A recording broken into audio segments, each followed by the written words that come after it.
Sa part ng UP mga boss, mayroong pasyalan dito. Dito nga lang oh, pwede ka na mag-picnic dito. Dala kayong pagkain. Yun nga lang mayroon talagang ibang pumupunta rito na panagdala ng pagkain. Yung basura.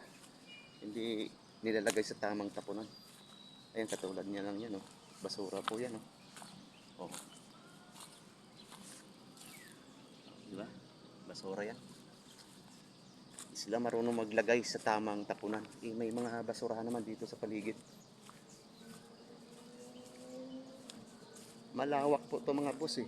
Pag araw na linggo, kung gusto niyo pong dalhin yung pamilya niyo rito, mga anak niyo, mas maganda rito. Bukod sa malilim, tahimik pa.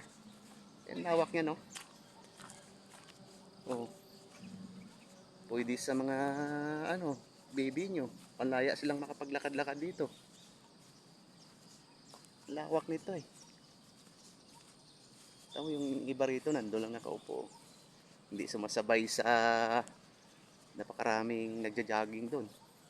Ito po yung likod ng statue ng UP. Ayan po. Lawak. Siguro pag may event-event, dito siguro yung mga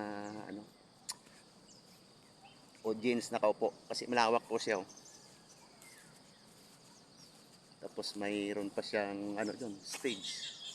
Dalawa. Bali, dalawang stage po niya. No? Ayan. Kulang lang talaga siguro dito sa bantay. Kasi may mga basura pang doon. Nakaipon. Doon na lang nilalagay. Lawak oh. Napakaganda rito.